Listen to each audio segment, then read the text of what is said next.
നമസ്കാരം, news prime മലയാളത്തിലേക്ക് സ്വാഗതം. തെലങ്കാന മുഖ്യമന്ത്രി രേവന്ത് റെഡ്ഡി കോൺഗ്രസിന് വേണ്ടി ആ വലിയ ദൗത്യം ഏറ്റെടുത്തിരിക്കുകയാണ്.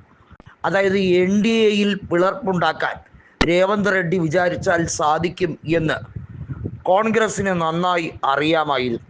അതുകൊണ്ട് തന്നെയാണ് നായിഡുവിനെ കണ്ട് രേവന്തിനെ ദക്ഷിണേന്ത്യൻ സംസ്ഥാനങ്ങളുടെ ഡീലിമിറ്റേഷൻ പദ്ധതികളുമായി ബന്ധപ്പെട്ട എല്ലാ സഹകരണവും ഉറപ്പിക്കാൻ വേണ്ടി മധ്യസ്ഥത വഹിക്കാൻ മുന്നോട്ട് വിട്ടത്.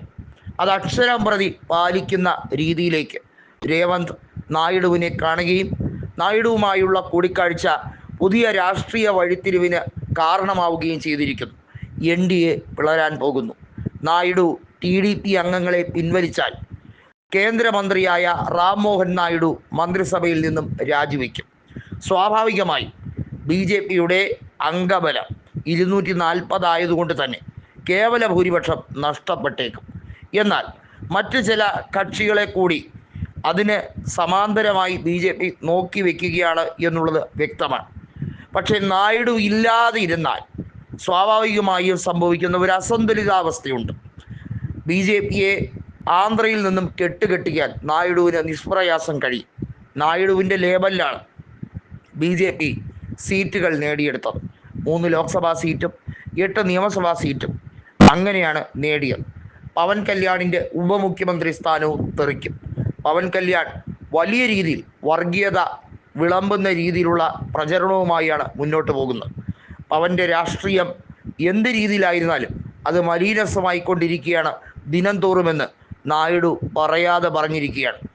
നായിഡുവിൻ്റെ ആഭ്യന്തര കാര്യങ്ങളിൽ വരെ, അതായത് നായിഡു നിശ്ചയിക്കുന്ന മന്ത്രിമാരുടെ വകുപ്പുകളെ ചൊല്ലി വരെ ഉപമുഖ്യമന്ത്രി സ്ഥാനത്തിരിക്കുന്ന പവൻ കല്യാൺ അഭിപ്രായം പറഞ്ഞു തുടങ്ങിയിരിക്കുകയാണ്.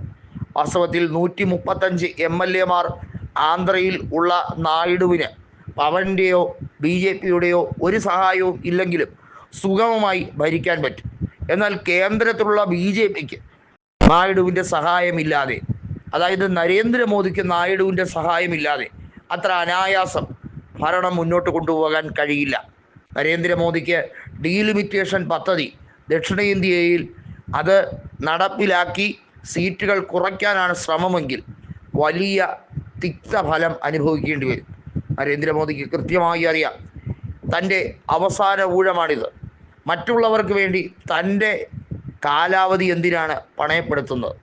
തൻ്റെ രാഷ്ട്രീയ ജീവിതത്തിന് ഫുൾ സ്റ്റോപ്പ് ഇടേണ്ടത് അനിവാര്യമാണോ?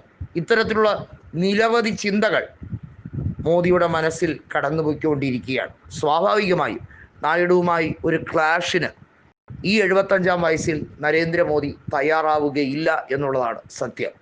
സ്വാഭാവികമായും 75 കഴിഞ്ഞവരെ BJPയുടെ താക്കോൽ സ്ഥാനങ്ങളിൽ ഇരുത്തുന്നത് പതിവുള്ളതല്ല. അദ്വാനിയും മുരളി മനോഹർ ജോഷിയുമൊക്കെ പാർട്ടിയുടെ സ്ഥാനമാനങ്ങളിൽ നിന്നും താഴെ ഇറക്കിയത് അവർക്ക് പ്രായം കൂടുതൽ ഉണ്ട് എന്ന പേരും പറഞ്ഞാണ്. അങ്ങനെയാണ് 75-കാരനായ നരേന്ദ്രമോദിയും 60-കാരനായ അമിത്ഷായും ഇപ്പോഴും ആ കസേരകളിൽ ഞെളിഞ്ഞിരിക്കുന്നു. എന്നാൽ എല്ലാത്തിനും ഒരു കാലപരിധിയുണ്ട് എന്ന തിരിച്ചറിവ് നല്ലത് തന്നെയാണ്. നായിഡു ഇപ്പോൾ 1 ഇഞ്ച് പിന്നോട്ടാണ്.